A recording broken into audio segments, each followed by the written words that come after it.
Hello and welcome to another true ghost story. Tonight is New Year's Eve 2024, and tonight's story also takes place on New Year's Eve. New Year's Eve 1902. This is not a South Yorkshire ghost story, this is actually set in the far north of Scotland. And my source for this story comes from a chap called Jack Richardson. I don't know if any of you have heard of Jack Richardson, but he was a vicar who decades ago, back in the 80s, produced a TV series on ghosts and ghost stories, and he also wrote a book on this theme called Jack in the Spirit.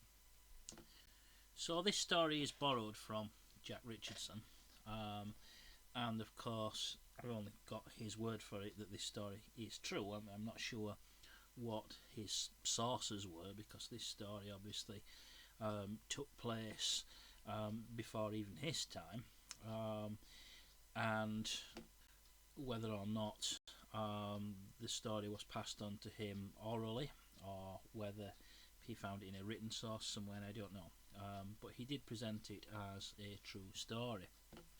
So, New Year's Eve, Hogmanay, as the Scots call it, 1902. A small rural community in the far north of Scotland. I'm not certain exactly where. I don't have the book in front of me. It's quite a few years since I read this story, so if Jack Richardson did give the exact location, I don't remember it. But somewhere in the far north of Scotland, small community, Hogmanay, 1902, and a husband and wife shared a small stone-built cottage on the fringes of this small community. And as was common for the time of year, there was a thick blanket of snow on the ground, and it continued to snow heavily as darkness fell. Now, the husband had arranged to meet some of his friends at the village pub that evening. So he set off through the snow, leaving his wife behind in the cottage. Why she didn't go with him, I don't know. Perhaps pubs were not her scene. But apparently she was happy to remain behind in the cottage and wait for him to return. And he promised he would be back for midnight to see in the new year. So the wife spent the evening doing whatever she did. I guess obviously there was no TV in those days or any of the modern entertainments that we take for granted. Maybe she read or something, or I don't know.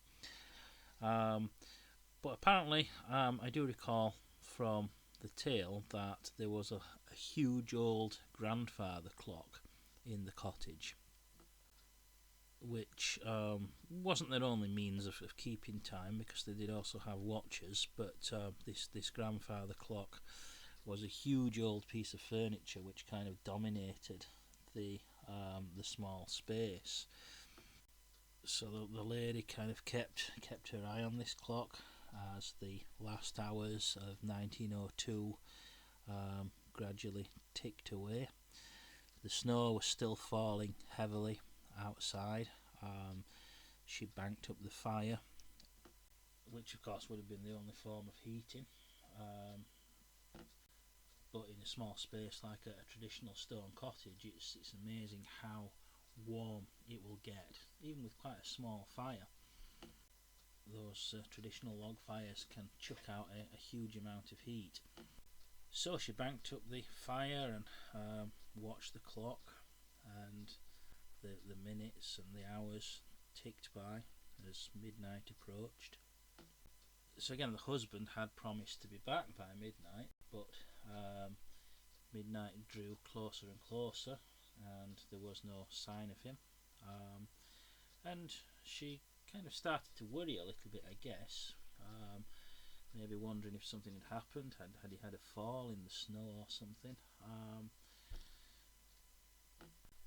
But the minutes continued to tick by on the clock, and the hands continued to move closer and closer to midnight, until finally they reached the hour mark, and the old clock chimed, which I'm guessing was the traditional sort of Westminster chime which most of these grandfather clocks had. As the clock chimed midnight, of course it's now 1903, the lady, and again unfortunately I don't know her name, if Richardson did give her name I don't recall it, so I'm just referring to her as the lady. But the lady, as the clock chimed midnight, suddenly felt a deep sense of foreboding, of dread, of terror, a deep sense of fear. And as this feeling, this apparently irrational feeling, came over her, the doorknob started to turn. The door was locked and bolted, so whoever or whatever it was not able to gain entry. Suddenly then there came a fierce pounding, a hammering on the door, and in terror she cried out, "Who's there?"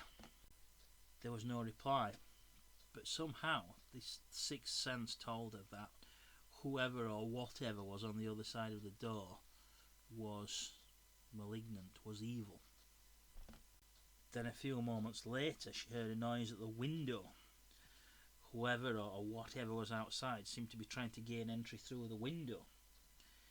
The window, fortunately, heavy shutters were closed and again bolted, so the would-be intruder wasn't able to gain access that way either. Once again she shouted out in a loud voice, telling the intruder to get away, to leave her alone. And she began to pray. And as she began to pray, the noise at the window ceased, and there was no further disturbance. And suddenly she got a sense that whatever it was had gone away. About 10 minutes later, there came another knock at the door. This time it was her husband, and she recognised his voice, and so she let him in. And he'd brought a couple of lads from the pub back with him as well, presumably for a wee dram. But they were all kind of taken aback. Obviously they apologised for being a bit late, the snow had held them up, but they were kind of taken aback at her state. She was still in a state of shock, she was shaking, she was crying, and she explained to them what had happened.